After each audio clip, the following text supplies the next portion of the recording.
नमस्कार दोस्तों।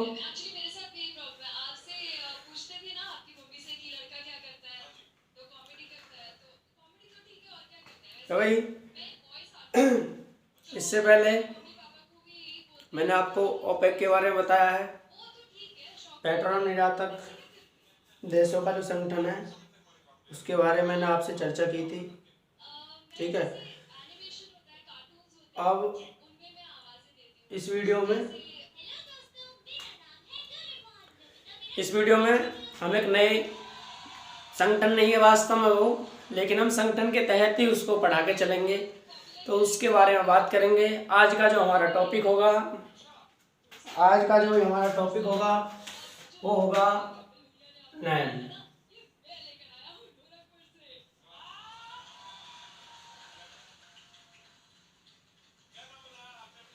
ठीक है भाई, हिंदी में बोलते हैं इसको गुट निरपेक्ष आंदोलन।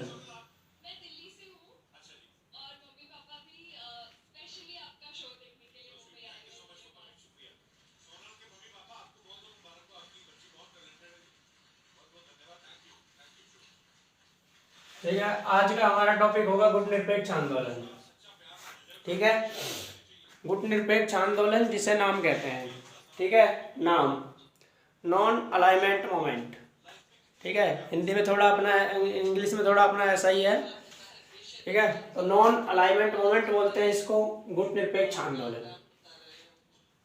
वास्तव में यह कोई संगठन नहीं है भाई, यह कोई संगठन नहीं है, बल्कि एक आंदोलन है जो विश्व में शांति स्थापित करने के लिए चलाया गया था। विश्व में शांति स्थापित करने के लिए चलाया गया एक आंदोलन है। यह कोई संगठन नहीं है, लेकिन आज भी यह कार्य कर रहा है, इसलिए हमको ये जानना जरूरी है। ठीक है, चलो शुरू करते हैं भाई।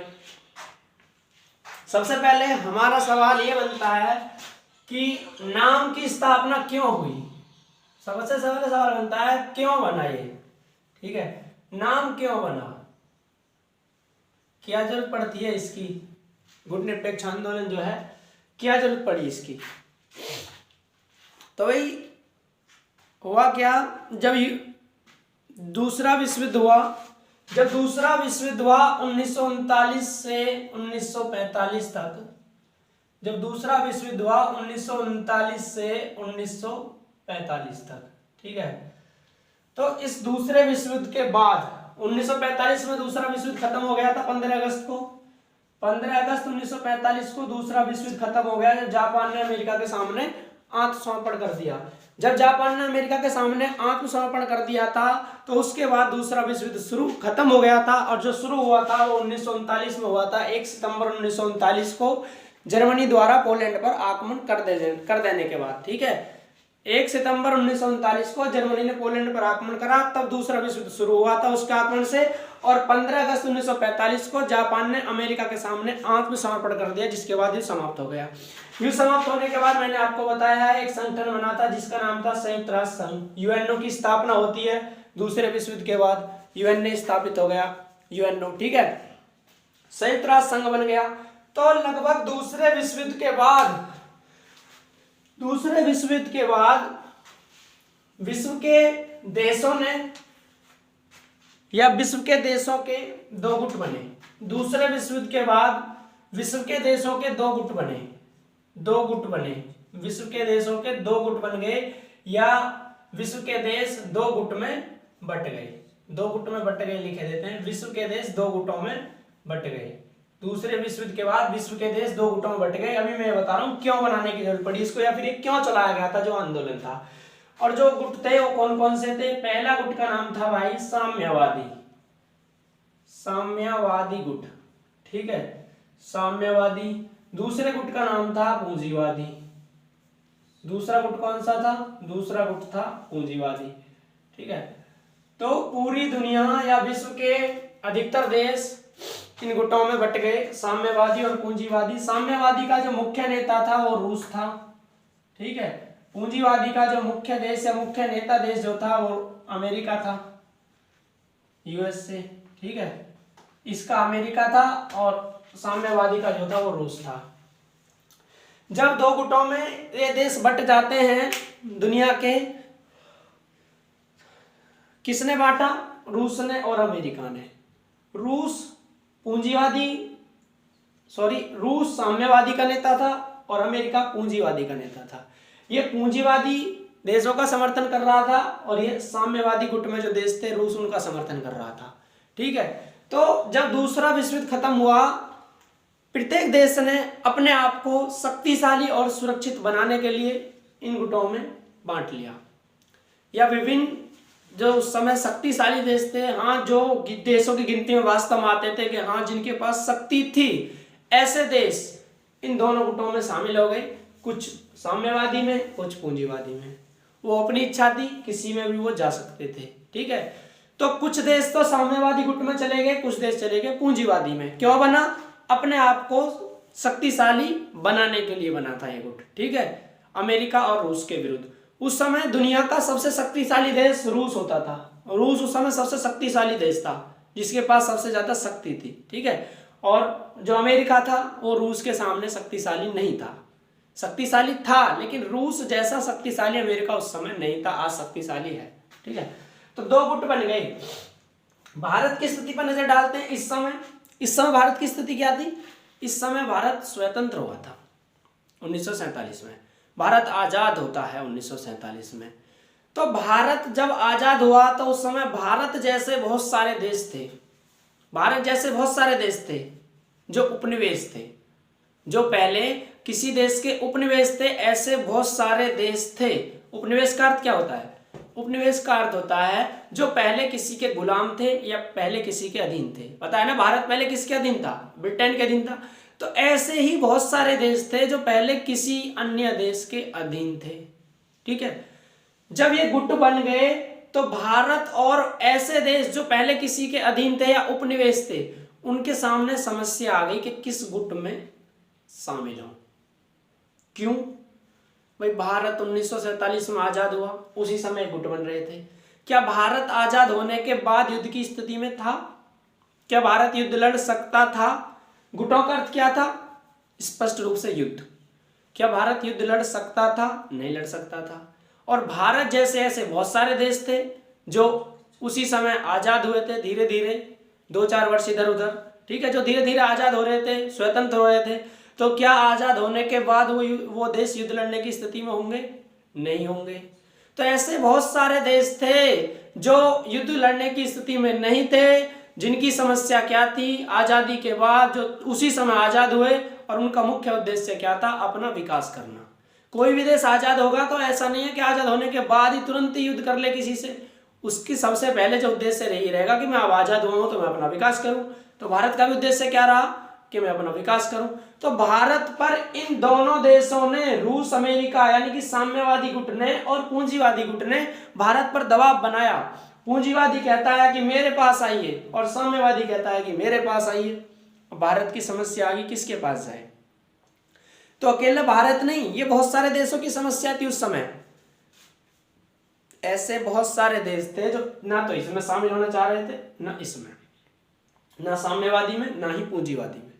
ठीक है, अब भारत की सुन लो और उन देशों की सुन लो क्यों शामिल नहीं होना चाह रहे थे। भारत सोच रहा था उस समय, भारत के प्रधानमंत्री पंडित जवाहरलाल नेहरू, उनका मानना था कि भाई रूस आज सबसे बड़ी शक्ति है दुनिया की। उस समय रूस सबसे शक्तिशाली देश था। अमेरिका भी शक्तिशाली था, रूस जैसा नहीं था, लेकिन अमेरिका के पास भी शक्ति थी। तो पंडित जवाहरलाल नेहरू का मानना यह था कि हम किसी का भी साथ नहीं देंगे। क्यों नहीं देंगे? उन्होंने सोचा कि भाई हमारा भविष्य में दोनों ही बड़ी शक्ति हैं दुनिया की। भविष्य में पता ना किससे क्या कार्य पड़ जाए, पता ना किसके पास हमें जाना पड़ जाए, किसके पास किस काम के लिए हमें जाना पड़ जाए। इसीलिए हम दोनों में से किसी के भी दुश्मन नहीं बनना चाहते। उन्होंने कहा हम दोनों गुटों में से किसी के भी दुश्मन नहीं बनना चाहते, हम तो दोनों का ही समर्थन करते हैं, हम दोनों का विरोध नहीं करेंगे। हम आपके इस गुटवादी जो नीति है हम इससे बिल्कुल अलग रहेंगे। ठीक है, पंडित जवाहरलाल नेहरू ने कहा भारत की तरफ से कि मैं किसी भी गुट में भारत को शामिल नहीं करूंगा। मैं तो आपके इन गुटों से अलग रहूंगा। और पंडित जवाहरलाल नेहरू ने भारत को इन गुटों से अलग रखा। उन्होंने कहा कि मैं अब भारत को किसी का दुश्मन नहीं बनने दूंगा, क्योंकि भारत मान लो रूस के गुट में शामिल हो जाए साम्यवादी में, तो फिर क्या हुआ, अमेरिका आज भारत का दुश्मन होता, उस समय भारत का दुश्मन होता। हो सकता है अमेरिका भारत पर आक्रमण कर देता, ठीक है। अमेरिका में शामिल हो गए तो रूस के दुश्मन बन जाते हम, ठीक है। तो इसलिए पंडित जवाहरलाल नेहरू ने भारत को इन दोनों गुटों से ही अलग रखा। तो ये तो भारत की बात होगी। ऐसे भारत के अलावा बहुत सारे देश थे जिन्होंने अपने आप को इन गुटों से बचा लिया, वो इनमें शामिल नहीं हुए। तो जो देश इन गुटों से बचना चाहते थे, भारत भी था, यानी कि शांति प्रिय देश, जो इन गुटों से बचना चाहते थे उन्होंने मिलकर एक आंदोलन शुरू किया इन गुटों के विरुद्ध में, ठीक है। जो इन गुटों से बचना चाहते थे उन्होंने मिलकर इन गुटों के विरोध में एक आंदोलन चलाया, और उसी आंदोलन को क्या कहते हैं, उसी आंदोलन को गुट निरपेक्ष आंदोलन कहते हैं। गुट निरपेक्ष आंदोलन चलाया, गुट यानी कि गुटों के विरुद्ध, गुट निरपेक्ष गुटों के विरुद्ध एक आंदोलन चलाया, गुट निरपेक्ष आंदोलन बोलते हैं जिसे, नाम यानी कि गुट निरपेक्ष आंदोलन चलाया। क्यों चलाया, इन गुटों के विरुद्ध में। इस आंदोलन में भारत सहित बहुत सारे दुनिया के देश शामिल थे। इस आंदोलन में यह कहा गया कि भाई जो दो गुट बन रहे हैं, साम्यवादी और पूंजीवादी, उनको समाप्त कर दिया जाए। जो दो गुट आपने बनाए हैं, इस गुट की जो नीति है इसे समाप्त कर दो, क्योंकि ये गुट कहीं ना कहीं तीसरे विश्व युद्ध का कारण बन सकते हैं। निश्चित है, जब दो गुट बनेंगे तो युद्ध होएगा ही, जब दो गुट बनेंगे तो वही युद्ध होना निश्चित है। इसलिए भारत सहित बहुत सारे देशों ने इस आंदोलन में भाग लिया, गुट निरपेक्ष आंदोलन। इस आंदोलन के सदस्य बने और उन्होंने इस गुटवादी जो नीति थी, साम्यवादी और पूंजीवादी जो गुट थे, इन्हें समाप्त करने के समर्थन में आंदोलन चलाया, जिस आंदोलन को हम गुट निरपेक्ष आंदोलन कहते हैं, ठीक है। इसमें यह कहा गया कि इन गुटों को समाप्त कर दो और प्रत्येक देश को अंतर्राष्ट्रीय स्तर पर स्वतंत्रता से शासन करने दो, ठीक है। इसे ही क्या कहते हैं, इसे ही नाम कहते हैं। गुट निरपेक्ष आंदोलन को क्या कहते हैं, नाम, ठीक है। गुट निरपेक्ष आंदोलन को क्या बोला जाता है, इसको ही हम नाम कहते हैं।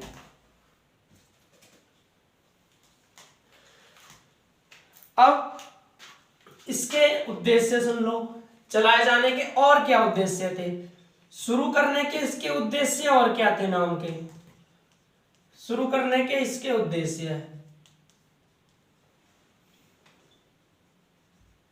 इसके और भी उद्देश्य थे। पहला उद्देश्य इसका शीत युद्ध को रोकना, शीत युद्ध को रोकना, या शीत युद्ध का विरोध लिख सकते हैं। शीत युद्ध का विरोध किया इसने, या शीत युद्ध का विरोध करने के उद्देश्य से ये चलाया गया, शीत युद्ध का विरोध। शीत युद्ध पे भी कभी वीडियो बनाएंगे, अभी तो शीत युद्ध के बारे में हम नहीं जान सकते, ठीक है। अमेरिका रूस का युद्ध था, ये वही है, गुटवादी नीति से जुड़ा हुआ था। तो वही इस आंदोलन में इसका विरोध किया गया, शीत युद्ध का। क्यों किया गया, इस आंदोलन में जो भाग ले रहे थे देश, उनको पता था कि कहीं ना कहीं यदि गुट बनते हैं तो अमेरिका और रूस के बीच निश्चित रूप से युद्ध संभव है, या युद्ध शुरू होना संभव है।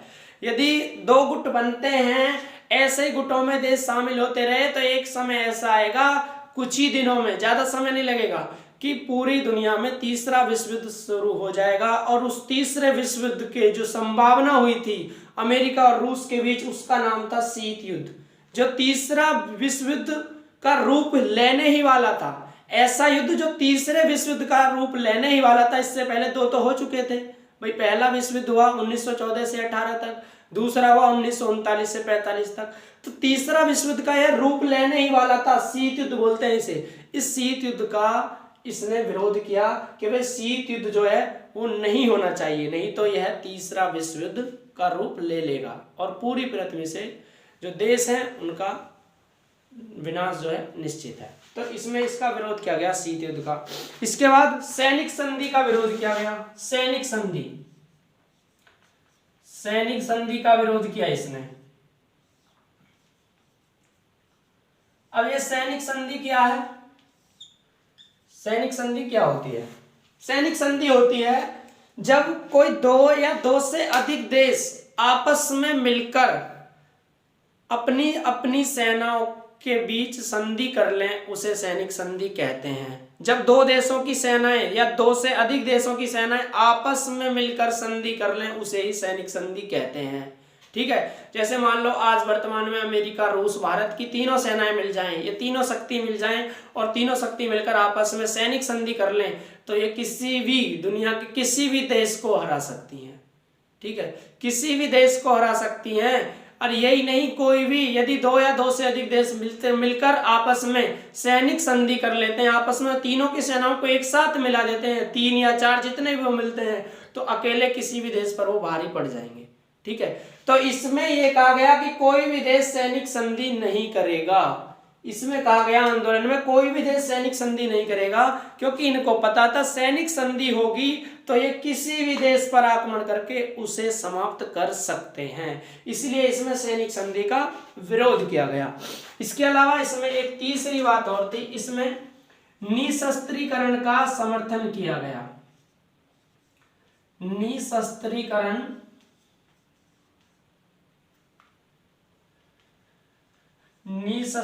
का समर्थन किया गया आंदोलन में। अब ये निशस्त्रीकरण क्या था? ठीक है, इस आंदोलन के समय ये कहा गया कि भाई ऐसे दुनिया के देश जो परमाणु हथियार का निर्माण कर रहे हैं, इस आंदोलन के दौरान ये कहा गया कि ऐसे देश जो परमाणु हथियारों का निर्माण कर रहे हैं वो उन पर रोक लगा दें, परमाणु हथियार ना बनाएं। इसमें कहा गया भाई परमाणु हथियार नहीं बनाएं, क्योंकि यदि तुम बनाओगे तो आवश्यकता पड़ने पर तुम उनका कहीं ना कहीं प्रयोग अवश्य करोगे। और परमाणु हथियार दुनिया की एक ऐसा हथियार है कि यदि आप उसका प्रयोग करते हो तो विश्व से या धरती से, पृथ्वी से सभ्यता का नाश हो जाएगा, मानव सभ्यता पूरी तरह से उजड़ जाएगी। इसीलिए इन्होंने इस आंदोलन में कहा कि भाई कोई भी देश परमाणु हथियार ना बनाए, और परमाणु हथियार आप बनाओगे तो आप उनका प्रयोग भी करोगे, और प्रयोग करते हो तो फिर मानव सभ्यता का विनाश हो जाएगा। तो निशस्त्रीकरण का इसने समर्थन किया था गुटनिरपेक्ष आंदोलन में।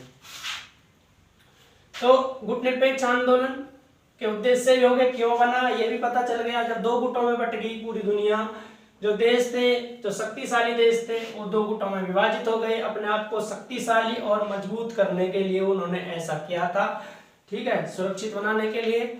इसीलिए उसके विरोध में भारत सहित बहुत सारे देशों ने कहा कि आप इन गुट की जो नीति है इसे समाप्त कर दो, और इस जो गुट बने थे उनको समाप्त करने के समर्थन में एक आंदोलन चला, जिसको आज नाम कहते हैं या फिर गुटनिरपेक्ष आंदोलन कहते हैं। ठीक है, ये हो गया गुटनिरपेक्ष आंदोलन क्यों बना या इसके उद्देश्य क्या थे। गुटनिरपेक्ष आंदोलन ने एक और बात थी इसका, गुटनिरपेक्ष आंदोलन ने यूएनओ का समर्थन किया था, संयुक्त राष्ट्र संघ। गुटनिरपेक्ष आंदोलन ने यूएनओ का समर्थन किया, संयुक्त राष्ट्र संघ का। और वास्तव में संयुक्त राष्ट्र संघ नहीं होता, यदि 1945 में संयुक्त राष्ट्र संघ की स्थापना नहीं होती तो शीत युद्ध जो हुआ था वो तीसरे विश्व युद्ध का कारण बन सकता था, लेकिन यूएनओ ने उसे रोक दिया, तीसरा विश्व युद्ध का रूप नहीं लेने दिया। ठीक है, तो भैया अब देखते हैं नाम के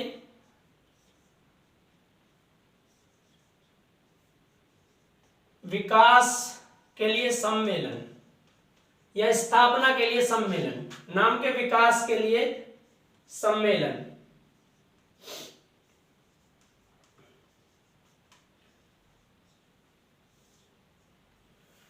ठीक है, नाम के विकास के लिए जो बैठक हुई थी,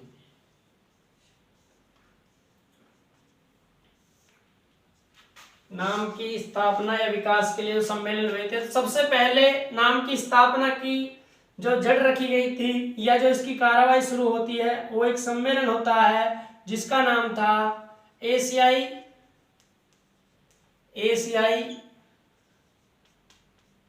मैत्री सम्मेलन।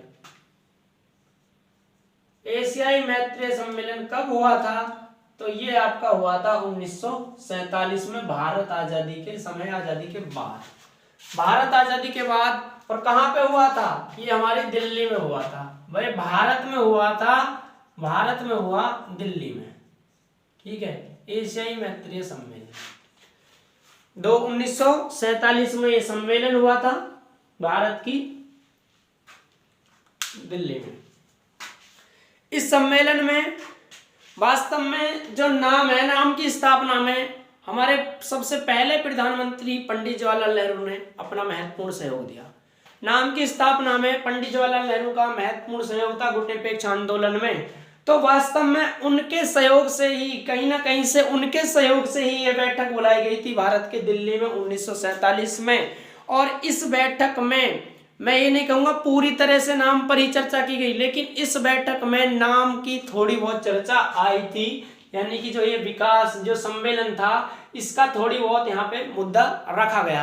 हालांकि ये इतना इम्पोर्टेंट सिद्ध नहीं हुआ नाम के लिए, इतना ये प्रभाव नहीं डाल पाया यानी कि गुटनिरपेक्ष आंदोलन पर, लेकिन हाँ इसमें कुछ मुद्दा जरूर रखा गया था जो ये बैठक हुई थी, ठीक है। यहीं से इसकी जड़ें जो है चलनी शुरू होती हैं। इसके बाद दूसरी बैठक होती है, इसके बाद इसकी दूसरा सम्मेलन होता है। उस दूसरे सम्मेलन को बोलते हैं बौगेर सम्मेलन। बौगेर सम्मेलन, बौगेर नहीं है, बौगोर है, बौगोर सम्मेलन। बौगोर सम्मेलन कब होता है? तो बौगोर सम्मेलन होता है 1949 में, ठीक है।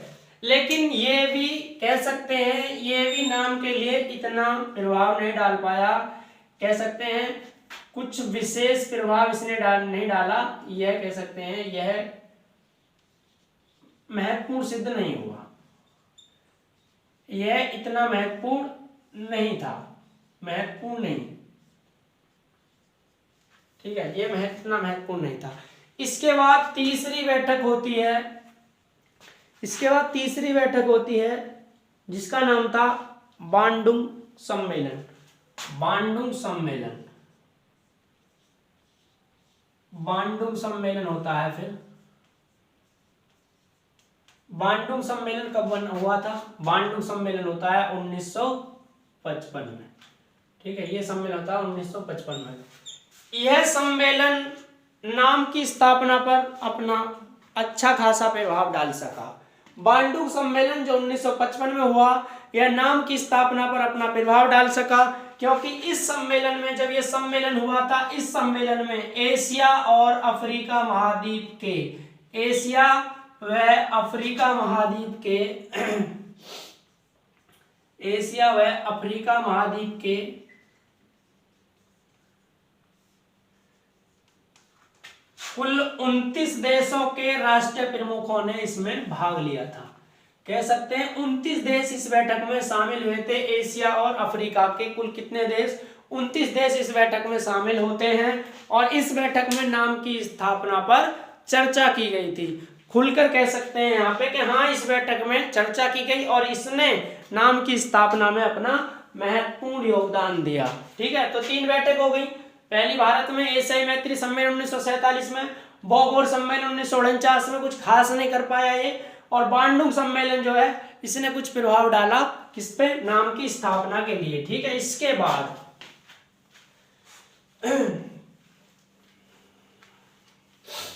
बाद अगली बैठक होती है नाम की स्थापना के लिए, जो महत्वपूर्ण है और जरूरी है, मुख्य है कह सकते हैं। इसके बाद 1961 में कह सकते हैं, इस पहले बैठक का नाम लिखे देते हैं, ये थी बेलग्रेड सम्मेलन। यूगोस्लाविया के देश है यूरोप में, उसकी राजधानी है बेलग्रेड। बेलग्रेड सम्मेलन ये कब हुआ? ये होता है 1961 में। बेलग्रेड सम्मेलन सबसे इंपोर्टेंट है नाम में। बेलग्रेड सम्मेलन 1961 में होता है। इस सम्मेलन में ही नाम की स्थापना हुई थी। नाम की स्थापना किस में हुई थी? बेलग्रेड सम्मेलन 1961 में। अब सवाल आता है नाम की स्थापना कब हुई? तो नाम की स्थापना कब हुई? 1961 में। तो स्थापना लिख दोगे, स्थापना हुई थी 1961 में। स्थापना कहाँ हुई थी? स्थापना कब हुई? 1961 में। कहाँ पर हुई? यूगोस्लाविया देश की राजधानी बेलग्रेड में। बेलग्रेड में इसकी स्थापना हुई थी किसकी? नाम की, बेलग्रेड। नाम की स्थापना कहां पे हुई थी? बेलग्रेड में हुई थी 1961 में। अब नाम बन गया, ठीक है। अब नाम की स्थापना हो गई। नाम कोई संगठन नहीं है, नाम एक संगठन नहीं है, बल्कि देशों द्वारा चलाया जाने वाला एक आंदोलन था। नाम को संगठन नहीं मानेंगे हम, संगठन के साथ पढ़ जरूर रहे हैं, लेकिन इसको हम संगठन नहीं मानेंगे, ठीक है। नाम कोई संगठन नहीं था। नाम की स्थापना हो गई। जब नाम की स्थापना हुई 1961 में, कहां पे? बेलग्रेड सम्मेलन में इसकी स्थापना हुई थी, ठीक है। अब जब नाम की स्थापना हो गई तो नाम की स्थापना में जो सबसे ज्यादा योगदान रहा है वो 5 देशों का रहा है। नाम की स्थापना या नाम के 5 संस्थापक देश थे जिन्होंने, या 5 व्यक्तियों ने नाम की स्थापना में अपना महत्वपूर्ण योगदान दिया था। नंबर 1 हम भारत से ही शुरू करते हैं। भारत से पंडित जवाहरलाल नेहरू, जो भारत के उस समय क्या थे? प्रधानमंत्री थे,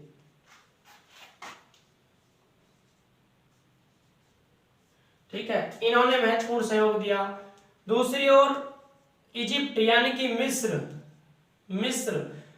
के उस समय राष्ट्रपति थे अब्दुल नासिर भी मिल सकता है, अबुल नासिर, ये उस समय राष्ट्रपति थे। नंबर 3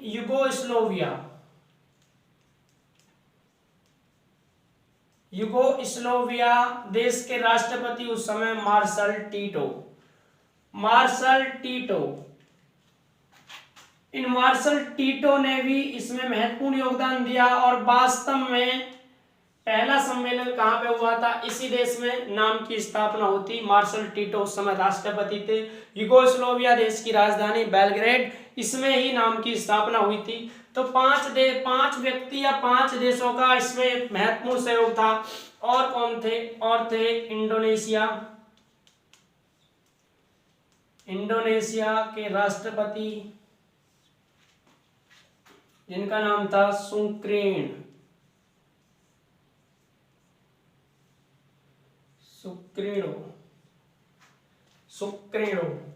और सबसे लास्ट में घाना देश के राष्ट्रपति,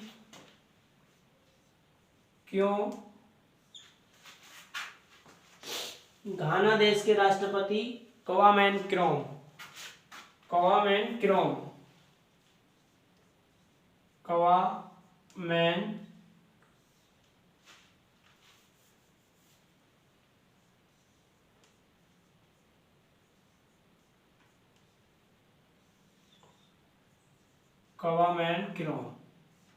ठीक है। ये घाना के राष्ट्रपति थे। वास्तव में इन 5 व्यक्तियों ने नाम की स्थापना में अपना महत्वपूर्ण सहयोग दिया। और इन 5 में से भी सबसे ज्यादा सहयोग जो रहा था वो इन तीनों का रहा था, पंडित नेहरू का, मार्शल टीटो और अबुल नासिर का। इन तीनों का ज्यादा सहयोग था। वास्तव में तो 5 संस्थापक देश थे, लेकिन 5 में भी अपना ज्यादा योगदान जो दिया था वो इन तीनों ने दिया था नाम की स्थापना में, ठीक है। तो नाम की भैया स्थापना हो गई, 5 देशों ने इसका महत्वपूर्ण सहयोग दे दिया। अब और जानते हैं नाम के बारे में।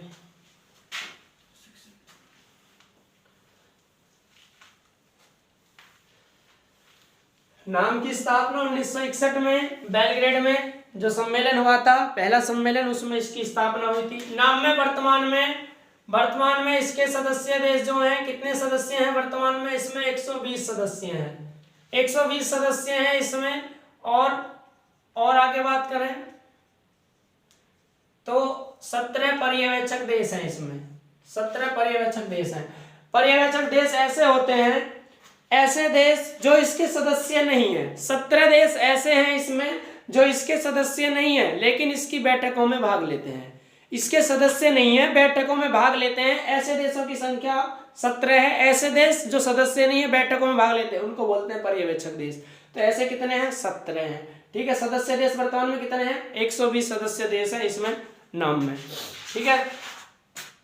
अब नाम के आगे कुछ सम्मेलन देख लेते हैं। नाम के अब तक कितने सम्मेलन हो चुके हैं? अब तक नाम के कुल 18 सम्मेलन हो चुके हैं। 18 सम्मेलन इसके हो चुके हैं नाम के, 18 सम्मेलन हो चुके हैं इसके। प्रत्येक 3 वर्ष पर इसका सम्मेलन होता है, प्रत्येक 3 वर्ष पर, 3 वर्ष पर सम्मेलन होता है। और जिस देश में सम्मेलन होता है, जिस देश में होता है, जिस देश में होता है वही अध्यक्षता करता है, वही अध्यक्ष होता है या अध्यक्षता करता है, ठीक है। और वह देश जब तक अध्यक्षता करता है जब तक कि यह सम्मेलन 3 वर्ष बाद दूसरे देश में ना हो जाए, ठीक है।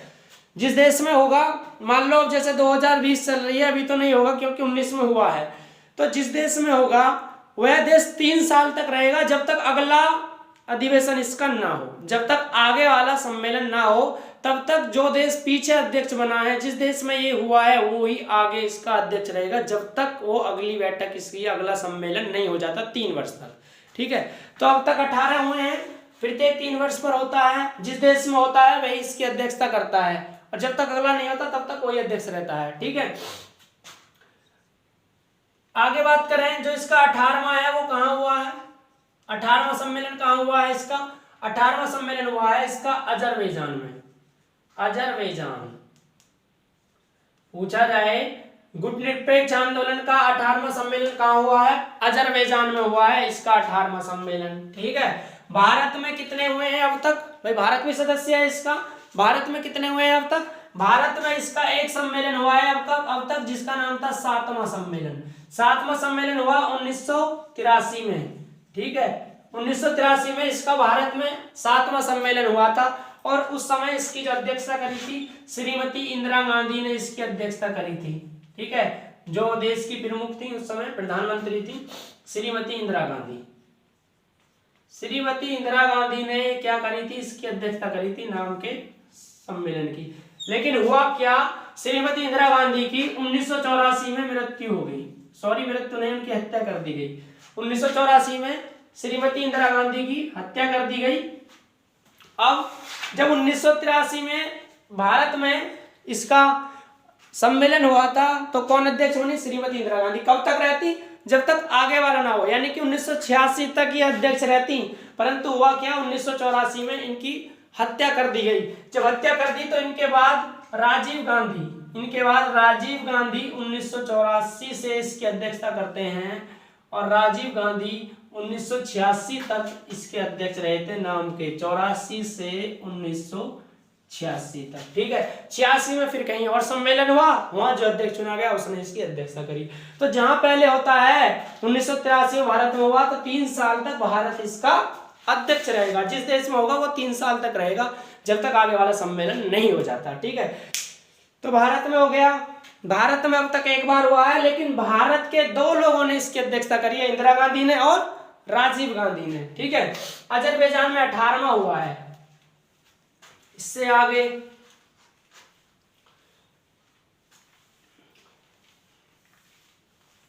पूछा जाए पहला सम्मेलन कहां पे हुआ था, पहला सम्मेलन इसका कहां पे हुआ था,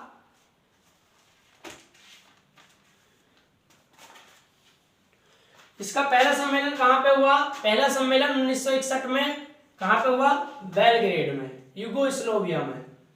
बेलग्रेड जो कि यूगोस्लोविया की राजधानी है, जिसमें इसकी स्थापना हुई थी नाम की, ठीक है। और इसकी अध्यक्षता किसने करी थी उस समय, इसके अध्यक्ष जो थे, पहले अध्यक्ष कौन थे नाम के, मार्शल टीटो, मार्शल टीटो इसके अध्यक्ष थे, ठीक है। अब 18वां जो हुआ है कहां हुआ है, 18वां हुआ है अजरबैजान में, और वर्तमान में अजरबैजान के जो राष्ट्रपति हैं वो इसके कौन है, अजरबैजान के राष्ट्रपति जो हैं वर्तमान में इसके अध्यक्ष हैं। अजरबैजान के राष्ट्रपति का नाम क्या है, अजरबैजान के राष्ट्रपति का नाम है, अजरबैजान के जो राष्ट्रपति है उनका नाम है इल्हाम अलीयेव, इल्हाम अलीयेव। ये जो है वर्तमान में अजरबैजान के कौन है, राष्ट्रपति हैं, ठीक है। और ये अध्यक्षता कर रहे हैं इसकी नाम की। नाम के वर्तमान में अध्यक्ष कौन है? इल्हाम अली ये, ठीक है। तो ये हो गया आपका नाम के बारे में। नाम क्या है? एक आंदोलन है, कोई संस्था नहीं है, ठीक है, एक आंदोलन है। तो नाम के बारे में हो गया। आगे फिर कोई और लेकर आएंगे, ठीक है।